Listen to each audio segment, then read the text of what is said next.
Hey moms, when we know better, we do better, right? Well, that's our mission. This is Momcast, powered by the Local Moms Network.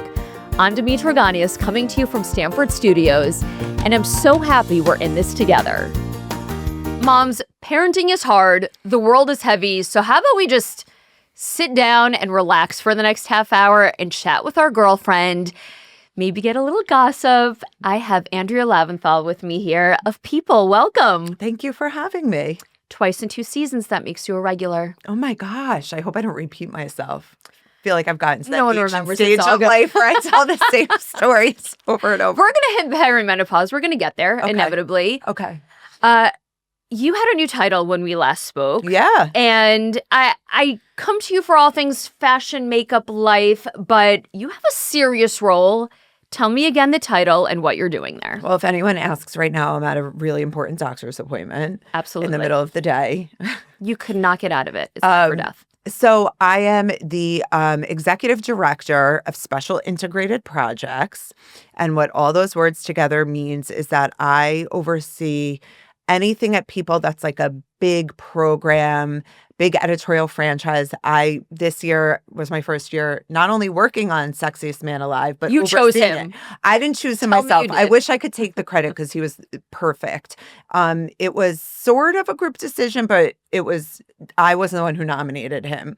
But Jonathan Bailey, he was great and adorable. And I don't care if your mom doesn't know who he is because I thought he was perfect choice. Ooh, he's steamy and hot. He's adorable. He's so charming. He's so handsome. He's so British. Like he was But great. this is an iconic American franchise, and now you're a part of it. This is a big deal. I am. I am. Was the keeper of all the Google Docs. So that makes me the president of it, I guess. I don't know. It was a lot of work, a lot of pressure. You had to keep the secret. I had to keep the secret. You told one person. Tell me who you told. Your husband? No, not until the very end. I couldn't keep it. And then I finally told him and he said, "Who's that?" And that I was like, "You just ruins it." Watch yourself a little Bridgerton. You'll know immediately. Yes. I didn't tell my mom. She can keep a secret, but she's with those canasta girls and her Mahjong girls and things get a little loose and I don't need that. So I was so scared. I really didn't tell anybody. What's canasta? It's a card game. Oh, okay. Yeah, my mom's like a canasta shark. She will call me and be like, "I just won $8 in a card game," which is apparently a lot for that group. Is that what we're going to be doing in 2030? God, I hope not. No. Okay, I know you're a theme party girl. Yeah. And you were recently quoted in a publication. Which one was it? New York Magazine. New York Magazine. I know. That was hysterical because, first of all, I blame Greenwich. Okay, this was don't hate the player, hate the game. Are you boring and try to spice things up? Yeah, and that's fine. I actually, in the article, I stand by theme parties. I was a theme party. I wouldn't say hater, but I wasn't an enthusiast. I'm kind of a hater.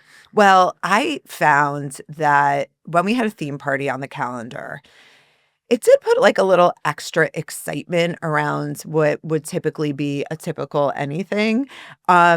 That said, as much as I enjoy the fun and the looseness of a theme party and everybody in their cowboy hats or whatever, I would like to just wear my regular clothes. I do a lot of online shopping and buying things irresponsibly. And now when everything is a theme, I can't just wear a cute outfit. I have to order something on Amazon. So that's the part I don't like. Is I just want to wear my clothes. Don't put me with any boundaries. I just want to be. Yeah, it just feels like I don't want to be ordering dress up clothes as much as I am. But I will say, when I hear theme party, I do think of you. You do it well. I do it well, but I think it's because I'm very I speak out about it. The mission found me. I didn't find it. No one is more surprised by the number of theme parties they go to than me. Okay. So when the writer, shout out to Emma Rosenblum, author of Mean Moms, talking about moms. I mean, she wrote the book on it literally. When she came to me and said, "I'm writing this article for New York Mag about theme parties, we have to include you." I was like, all right, fine. Here I am. Okay, you went there, so let's go there. What are your mom friends like? And what do you make of all of this drama of stars being in a mom group with other stars and calling them out and sometimes it does kind of suck, and sometimes you do just have to go with the flow. Where do you stand? I'm so glad you asked about this because I feel like everybody moved on too quickly from the Ashley Tisdale of it all with Brooklyn Beckham, which is a whole nother mom. Oh, we're going to get there, girl. situation. So I made a joke on Threads the other day or on Instagram, and I said Ashley Tisdale really needs to send Brooklyn Beckham an edible arrangement because the way we stopped talking about her. The news cycle moved on. But that was one of the most relatable moments with the most unrelatable people. Yes. But mom friend drama is so real. And the feeling of they're all hanging out without me or like, I'm sitting at the end of the table. Like that happens, I think, I hope it happens to everyone otherwise, It's how you handle it. Everyone. And I think it's also just how far are you in your motherhood journey? Girl, I'm turning 47. I have 2 kids in middle school. I kind of know who I know. I'm friends with my friends. And I kind of don't care. I'm a little reclusive. I'm totally an extrovert with introverted tendencies. Mm-hmm. I don't know. I don't care to see and be seen anymore. Am I lame? No, I don't think you're lame. I think that's what happens. It's like as you get older, you don't have the time or the patience for the surface friendships. You really want to invest your time and energy into those nights. Like I just had dinner with 2 friends the other night, and it was like a 3-hour dinner, and we could have talked for 3 more hours. And I felt we left feeling like a new woman. I think we cried, we laughed, we cried again. Like I needed more. That connection among like women and friends is so special. It's amazing. So when it's not working and you feel like it's forced or you're being left out or whatever, I get why Ashley Tisdale was so upset. What I don't get is why she woke up and chose violence in the form of and spoke it to the whole world. Scorched earth. Like you can't go back from that. You can't come back. So if you're going to put out a full essay and everybody can figure out who it is. The bridge is burned. It's done. It's done. And everyone's going to know. And of course, it's going to boomerang back at you. Because at first, everyone's going to be like, wow, like, she was mean girled. And then you're like, well, wait a minute. Does she suck? What did she do to deserve it? She sucks. And then people are going to Why would she go so public, right? Like, why do we choose sometimes to do the thing that we know is going to put us in the crosshairs?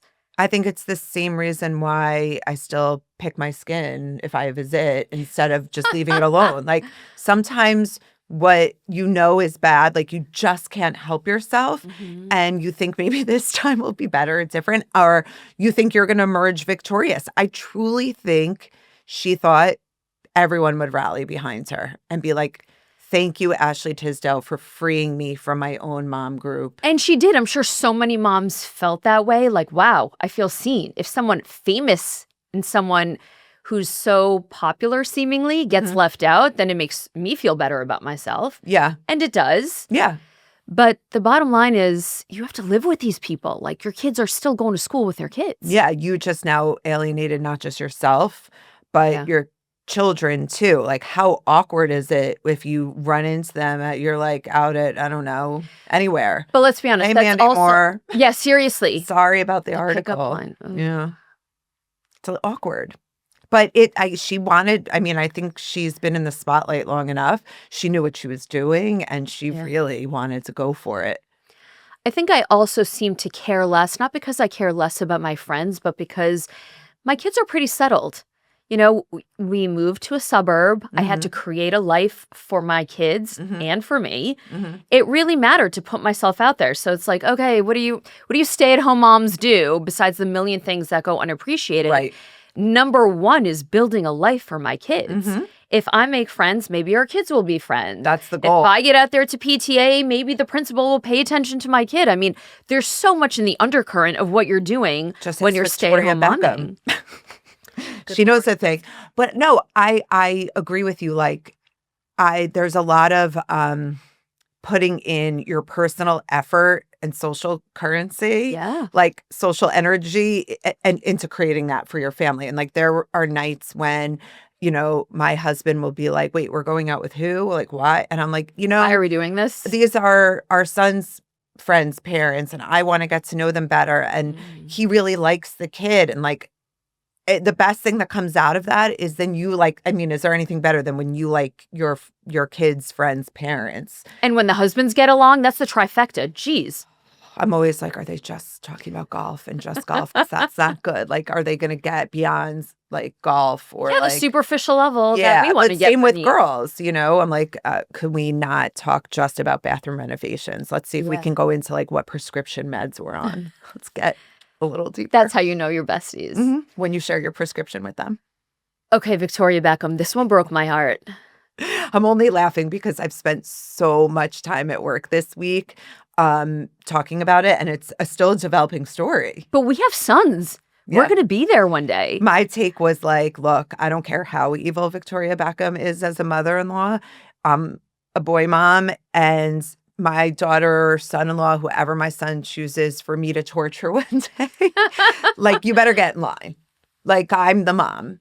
And if I want to twerk at your wedding, if my knees let me, I'm going to twerk at your wedding. You know what I mean? I feel like, I don't know, a daughter-in-law, a wife should not get in the middle of that. To be estranged from my child would gut me. So that's all I keep thinking. I keep going to the extrapolating my life 20 years from now. Yeah. And it's all about me. I'm just thinking about me and how much it would bother me. Oh my God, don't even go there. But that's think awful. like I think, first of all, I think they're all wrong. Right? Like, clearly. Well, truly, none of us really know, right? We can guess. I feel confident saying I think everyone's handling it poorly. Look. Yeah. This again. When you're fighting in the media, you're handling it poorly. It's the most relatable situation for many, many, many, many women, whether you're a mother-in-law, a daughter-in-law, or both. Both. Or a son caught in the middle of. It's so relatable with the most unrelatable people. You have world-famous celebrities whose in-laws are billionaires. Yeah. And your daughter-in-law, I was joking at work. I was like, you know, the Beckhams maybe rent a yacht, but like the Peltzes own. You know, like that's a Thanksgiving conversation. It just feels like there's a lot there. There's a lot there. And I do get the sense that Nicola is not to be messed with. She doesn't take stuff lying down. And if Victoria thinks she can like kind of push her around, like come in as the mom, Nicola's like, I'm not scared of you.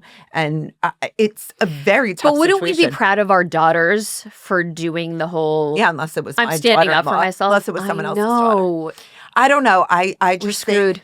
I have a very tough and unpopular stance because I think she encouraged him to post those 6 slides and all 6 of them. And I think if you are a good partner, you say to your spouse who wants to go scorched earth on his mother and father publicly, let's put the phone down. Let's rethink this because let's call the phone and yell at them. Like, don't put it on right, social media. Let's play the tape forward, right? Like you release this. You say your mother hates puppies. That was my She didn't help with the displaced dogs. You say she pulled out of making your dress at the 11th hour. Yeah, what happened with that? Do you believe that? You say that she danced on you, which the language makes me like, what did she give him, a lap dance? Like, ugh, the whole thing is so, you can't, like. Is there a video of this? Can we check the tape? So apparently, I'll tell you everything I know. Brooklyn and Nicola are the only people who have that footage. And Brooklyn does not want it released because he said he's already been humiliated. He doesn't want to like relive it, which, do I buy that? I don't know. Or are you I say something? release the tapes. Release the tapes. Always release it all. Let us judge for ourselves. Okay, let's make it about me again. My thought is, I am so stressed out by this thought that me parenting my children is going to be called trauma and abuse. Like, I'm a mom. It's my job to guide you, but to also tell you uncomfortable truths, to really tell you to get up and go through the hard thing, because in life, what choice is there? So is that me being your childhood trauma that you're going to talk to your therapist about, or is that just me parenting? And I have such a hard time with someone saying that in 20 years, my children are allowed to call my parenting, my love. Okay, call it control, call it whatever you want. I don't want to live your life for you, but there are parameters in life. And if I decide to tell you what I think are normal parameters in life, I call that parenting. I think that's I bet you Victoria Beckham would agree with you. Like your anxiety is not caused by us. He seems pretty aimless. I think that's hard as a mom if your son. He makes cooking videos. I didn't know this. Yeah, and he has a photography book. But it's hard to be a Wait, Nepo I really didn't know he was a cook. I literally, for the first time, I like on that his you're not Instagram. using the word chef because I don't think many people would call him. No, chef. he cooks. But he made chicken cutlets with ground chicken and not a chicken breast pounded. I'm like, wait a minute here. Is this a thing? Are you a person? Do people follow you for food advice? They do not. And I think that when your dad is the most renowned football player and your mother is Posh Spice, it's very hard to live up to anything, right? Like, what are you? You have to be like a brain surgeon or an astronaut or some kind of DJ. At least be like Paris Hilton and be a DJ. But, he seems like he rooted himself in this girl. Absolutely. They're young. They're really young. He's in his early 20s still, I think. And I would die if my son did any of this, no matter how miserable I was as a parent. And by the way, my tip about, if your kids are going to be in therapy one day talking about how horrible you are. Which they are. I like to take video of them. Yeah. Sitting in Economy Plus. Mm-hmm. I like to take video of them eating steak. Poolside at a resort. So that when they're like, I had a traumatic childhood, I could, like I said, release the tapes. Yeah. Does this look traumatic? And yes, I get it. Grand Cayman. I understand vacations and food are not love. Some would say that's not love and support. But I mean, they're not School of Hard Knocks here. No, but you're right about hard things. It's so funny. I just came from my kid's school where I had a meeting with my daughter's teacher about something. And she said the most profound thing. And I'm going to mess up the way she phrased it. But basically it was the only way your kid will ever grow is with conflict. And if we as parents snowplow that conflict out of the way, there is no growth. Your child can never solve problems. They will be forever calling you, which some moms like that. Let's be honest. Some moms want their kids dependent on them for better or worse. It's how they control. But a real healthy parenting is let them go through the hard stuff because that's where they find growth. I'll know I have succeeded if they don't need me. And that's a painful thing to say, but I believe it. Need a minute. No, I know. Yeah. When they're like, I can do it on my own or I can get through this. I have 2 middle schoolers. Life is hard in so many ways. Yeah. And what I say at the end of, I try not to ride their wave because you can really get caught up in a middle school wave of emotions and school things and all the rest. But in the end, I say, I would never take this away from you. How are you supposed to learn how to deal with people? I know. Why are because there are 40 and 50-year-olds that I deal with that literally can't handle conflict. But why are 13-year-old girls so pretty now? I feel like we took the There's no awkward stage anymore. We took that ugly, awkward stage away from them, and now they just have this weird confidence that they shouldn't have yet. You should have to grow into that confidence. You should be able to look back and be like, oh my God, I really did go. I say I looked like a grasshopper with a perm. That was my look for a while. You don't get to just cruise right into hotness. So I'm a little bit upset about that. It's like in my Big Fat Greek Wedding where she's younger and she says, I was swarthy with sideburns. I'm like, that was me. Yes, we all had to go through it. It builds character. So now all of the moms snow plowing their daughter on the way to highlights and perfect teeth and cute, please, I'm going to hightail it to laser hair removal. I know, because I don't want, that's the kind of conflict I guess I don't want. I don't want her to have a mustache. She doesn't need a mustache for character. We'll find something else. Listen, I hear them. Being a kid right now is not easy. There is nothing I envy, but it's never been easy. Yeah. A girl called me ugly in the 5th grade, and I'm not going to say names. I call her out all the time. That evil, you know what. Mm-hmm. And I say that to my kids all the time because I think sometimes they think there's just something in this generation we're never going to understand. No, I've been there. We've been there. Being a kid is not easy for anyone. Once you've been 3-way called. Yeah. There's like what is worse than like the don't you hate Emily? And you're like, well, no, like I really don't like. Yeah, you're right. She can do that, and that's really not nice. And she's listening on and the then other it's line. pause, and then it's like, hi, Andrea. That's like they're gonna have their phones now and record without knowing that they're being recorded. It's gonna happen. Still sweating. So yeah, I think we all got tortured. Again, does that build character? Probably, but like, God, that level of psychological torture that unique to teenage girls is, I don't want to have to go through that again.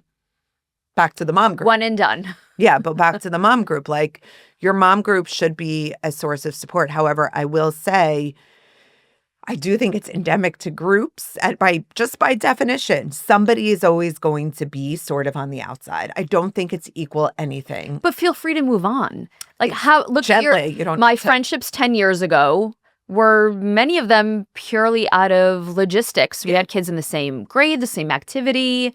We were all kind of in that same stage, and it's like, no, we're not really friends. We were friendly. Yeah, and I have fun. a lot of those, and sometimes I feel really guilty because I'm like, did I ditch them? And then I realize, no, it's like a reason and a season for the you can grow apart, and I still like them as people, and it would be cool to like. I'm happy to see, but it just we all have such limited time, and it feels like that's your most important currency. Where are you spending it? Yeah, and we all kind of, I guess, have an understanding at this age again that like it's cool. We're gonna put it into the few people, and like you can't spread yourself too thin. Remind us, how old are your kids? I thought you were gonna say how old are you, and I was gonna say how dare you? My kids, I'll go first. I'm 46. I'm turning 47. I'm 46. So samesies. I say it so that I don't normalize get it so far from the last time I said it that it's like, girl, the last time you said it, you were 40. Like, no, I'm 46. I no matter how many times I say it, I cannot normalize it for myself. Because we're still 30 and cute inside. I am. Like, I'm still like wondering if I want to have kids and if I'm going to get married. And well, you finally did get married. I did. A little later. Oh, yeah, that was right. But that's okay. We talked about that last time. I was my 1 year, I think, anniversary when I was there, right? Did you ever change your name? No. Let's go back to Brooklyn. He has Peltz as his middle name. I think he's going to drop Beckham. So there's something weird there where the Beckham name is like owned by somebody. Like they like sold their name. I don't know. Did you change your name? No. No. I mean, to get married in your 40s, I think at that point, I'm far into the game of my life. Also, when you have a byline, that's like, you're like, I'm not messing with my byline. That was my biggest reason that professionally, I'm Ganyas. And in my other life, Ganyas is my middle name. Really? Yes. Oh. So I took my husband's name as my last name, but I was 32 years old when I got married. I had been a reporter and anchor on TV for a dozen years. I'm using my name. Like there's a whole person there as my maiden name. I say it wasn't for me, but like, that's fine. It does get complicated with the kids. I'm not going to lie. That is the part. I also forget. Do the kids say something or do other adults say something? No, it's usually me. Like I can't remember at the dry cleaners if I go by Gregory or if I go by Lavinthal. I usually try to now use Gregory anywhere to avoid spelling Lavinthal. Okay. Not that it's so hard, but sometimes like over the phone or stuff, it doesn't translate. And my whole life I've been saying L-A-V as in Victor, I-N-T as in Tom, H-A-L. So it's not like Leventhal. It's just really a breeze to say Gregory, like the first My name. Starbucks name is Joy. That's like the mom version of your stripper name. Listen to me. My daughter has the longest, most beautiful Greek name. What's her full name? Constantina. Oh.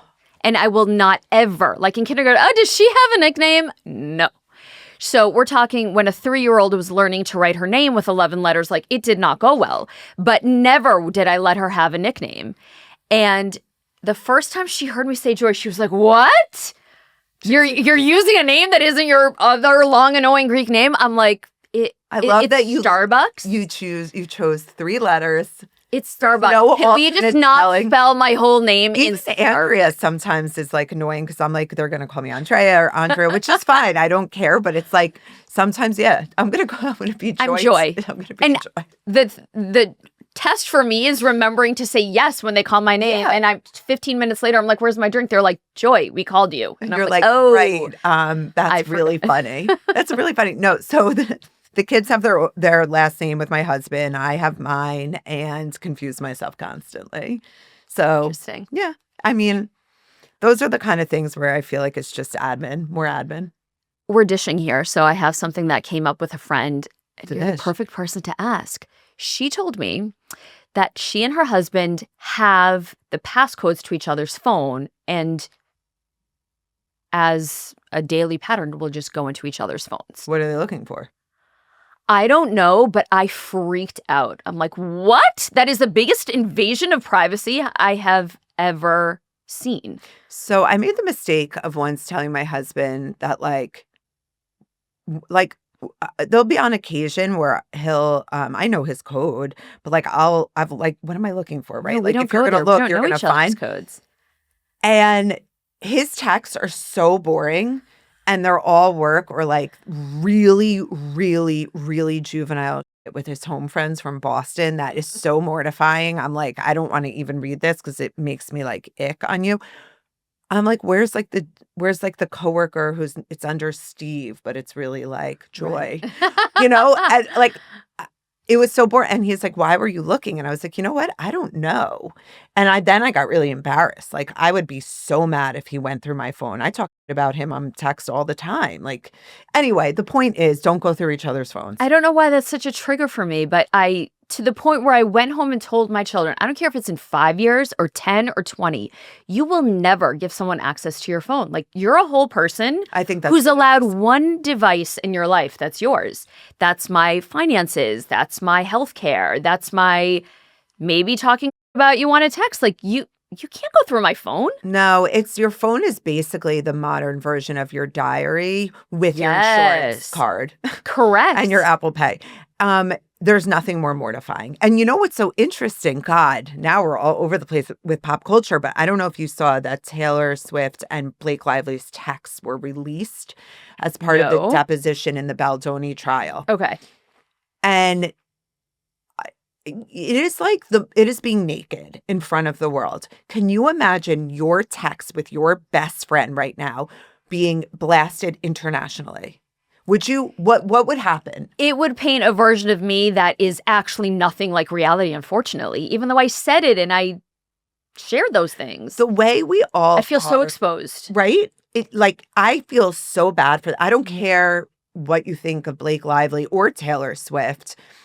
Having your innermost dialogue with your best friend, who's your safe person, you are your worst selves with each other. Oh my God, you let your guard down and you share everything. I write between me and my friends makes me look psychotically bad. And that's what it should be. It means you feel comfortable and safe.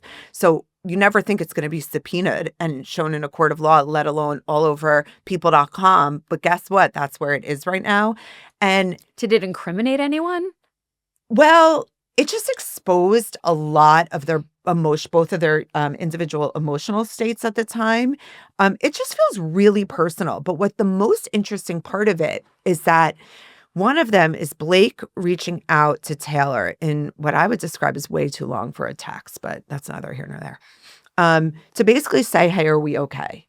Like, that feeling makes me sad. Yeah, I'm feeling distance from you. It's so funny because she's talking to a world famous pop star. So she's like, I know you have a lot going on, but like it has felt like maybe I did something to upset you. And her language is so careful and so caring, I thought, and thoughtful. And Taylor is like completely transparent, is like, yes, there is something going on. I have felt that when you speak to me, it's not coming from you, my best friend. It's coming from this weird, like, corporation Blake. Ouch. But she's like, everything feels very formal and I feel like we don't know the background to all that, but I just assume she means like in talking about the lawsuit and all this stuff. I don't know. I'm not one to feel bad for Taylor Swift, but God, she stepped in it in the wrong place. I mean, you happen to be friends with someone who happens to be in the middle of this storm and of a legal battle, and then all of a sudden my private texts become fodder for news somewhere. That's awful. Well, yeah, I mean, she invoked her friendship with her Yeah. as like her defense, which I know in theory we can all say looks really. But I would do the same. If Taylor Swift was my best friend and my kid's godparent, I would definitely weaponize it against some guy that I was like, so whatever. We can all pretend that like we would be better or different or it's cringy. But the truth is, like, I would never want to be in that position because talk about glass houses. But read it. It's so fast. And then I want to hear you talk about it like later on because I want I your just take. I can't imagine being in a position where the things I said when I'm just hanging out and comfortable and feeling like I can say anything gets splashed on in the news or a magazine or something. In every corporate training, they're like, don't put anything in an email or on Slack that you wouldn't want put in a company meeting. And I'm like, really? That's every email in Slack I send. I'd be fired immediately. Like, I am me. My lawyer husband takes care of that in our house. He does. He's like, never email, text, anything. I mean, our kids are learning etiquette, right? So even if they email their teachers, I will say, not because I don't trust them, but you're practicing a skill. Let me read what you wrote. That's smart. Even just to say you need a greeting. You can't be like, hi, do you have my grade? What's Can up, you say, Miss hi? G? Yeah. Hope you're having a great day. I'm wondering about, not I need or I want. I mean, there's just an etiquette to writing to any adult. That's a manner that I don't think is has really stuck with people is like how to write a proper They're note. big enough where they need to know. I think the biggest cringe, if you were to look at my emails or my Slacks at work or in real life, you'd be like stop at the LOLs and the exclamation points and the smiley faces and hearts after things. Just soften them and just period. Just put a period. Now I count the exclamation points in an email. I'm like, one. You are allowed one. It's either hi or like, oh my God, it's been so long. Or like, I'm so excited to hear from you. That's it. You're a middle-aged, assertive female. Just use one exclamation point somewhere. I know. But that moment with, I'm telling you, go back, go look at it. I will. Search. It's like kind of like still not popped everywhere, which is shocking for two enormous stars. I think we're just so inundated with like news right now. But it blew me away yesterday. I felt so uncomfortable for both of them. And it was a reminder for 1 second to myself to be careful what I put in writing. And then I texted, friends and talking about someone else. And then you post stories that are hilarious and we laugh. So keep doing the thing that you're doing. It's like my diary. Yes, it is. Mm-hmm. We like being there. Thank you. I was complaining before we started rolling that my roots are coming in hot. So it's like zebra territory with in one way. the white hairs and the dark brown roots. You had a solution for me, but you stopped yourself. I'm going to need it. So you said you were getting your roots done tomorrow. I said, that's so funny. I'm getting my roots done tomorrow. And you said they look great. What roots? And then I realized that's because I spray paint my hair every day now. It's the L'Oreal. It's in like a light tealish colored little mini can. I get it on Amazon. Okay. I use the light brown. I have to pick up this whole section of hair, close my eyes, and I literally it's like dry shampoo, but in brown. And it does, light coating until the next shampoo. Sometimes it fades a little. I got to touch it up. But what if you get it in the wrong place? Can you clean it off? Yeah. You just take at this point, I just take my finger like this. I've tried. There's a lot. I just think root powder, it's not a perfect solution, but it's a great temporary touch up, especially if you're like going out and you're like, I just need 2 hours of looking normal. It's so funny. I was a beauty editor for 25 years and I still couldn't tell you a better solution to roots than that. Okay. It's just somebody has to be the Put it on your disruptor. Amazon storefront and please take a cut of all the sales that you're about to get. Oh my God. I don't make any money off my likeness. Oh my goodness. Yeah, we could talk about that off the line. So time for a raise, people. Yeah, so it's just out of the goodness of my heart. There's no click to buy, just buy it. Okay. Your skin looks great. What are you doing? Really? Yeah. Thank you. I just got a facial. Shout out to my facialist, Autumn Henry. She is a magician. Now you're never going to get in because everyone's going to go book with Autumn Henry. And then I have another girl named Sam who's phenomenal. And I recently saw them both and I I rarely get facials as much as I want to, but I've been having a serious, serious case of the winter uglies. January's the ugliest month. It's a hard time. I didn't go Super away pale. anywhere to get like tan in December. I don't keep up with But spray it could be tan. July. I'm wearing, like thick white sunscreen and a hat because of melasma. Right. So I'm not cute even in It's July. not cute. But like you're just like I'm itchy. I'm dry. Yeah. I'm like pale. My skin, I have what I call office face. Even if you don't work in an office, you have it. Like just sitting on our computer screen Yeah. and like no sunlight and not outside, like I'm gray. The blue LED light is not doing us any favors. So my best friends right now are moisturizer. Yeah. Book an extra facial, just like throw another one in. I And started blush. taking care of my skin though. And I will And you have say, good skin.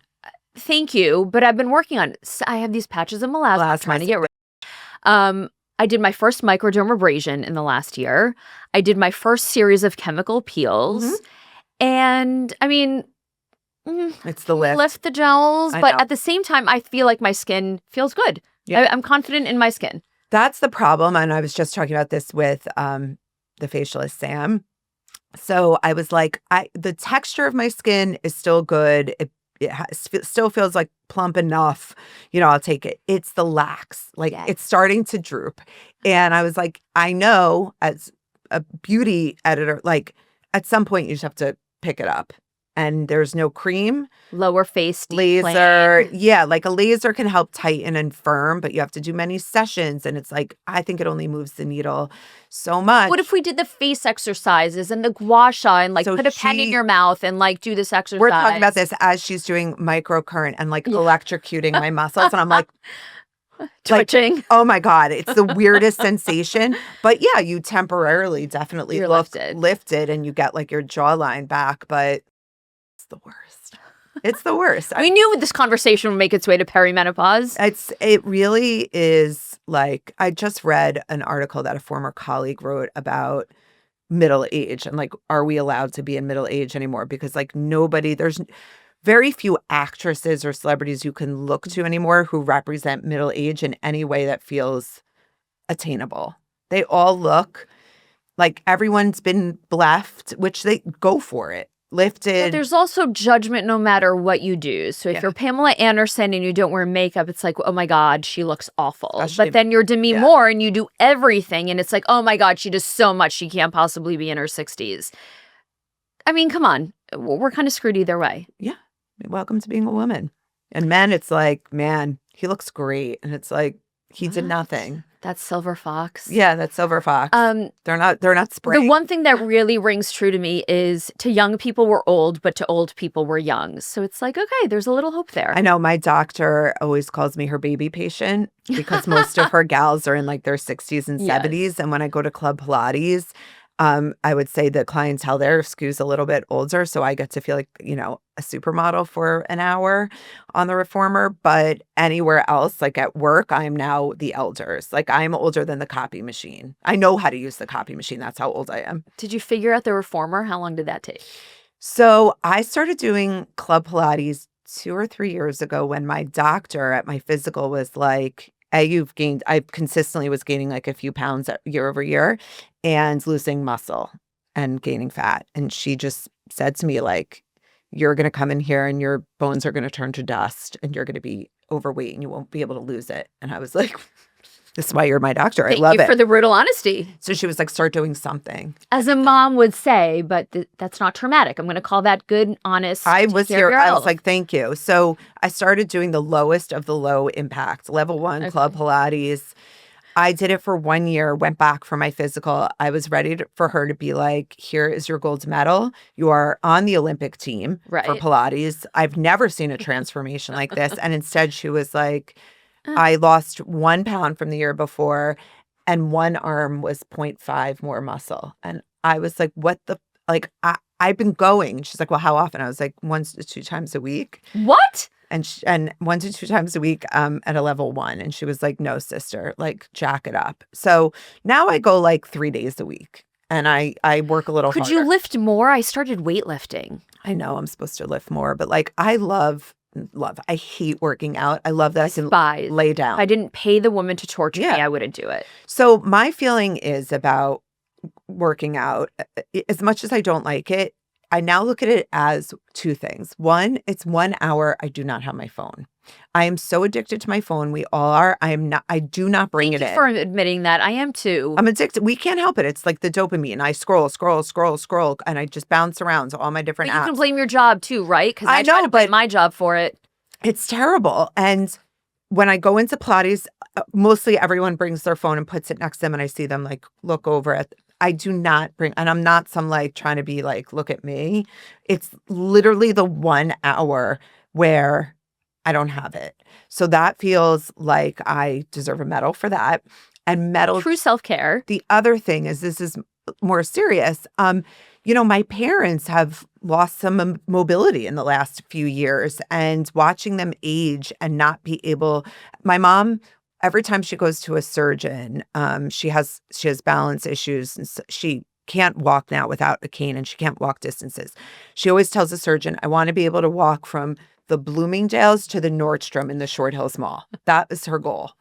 And hearing her say that and knowing what she could have used to been able to do to now, I'm like, don't squander the time you have to move your body as much as you hate it. Sorry. But like, use it, do it. Because there's going to be a day when you can't walk from Bloomingdale's to Nordstrom, and you're going to look back and be like, damn it, I could have worn a sports bra and looked good in it. We could talk all day. I am not going to steal you any more time. Thank you for making me laugh and just forget about what is going on in the world for 40 minutes.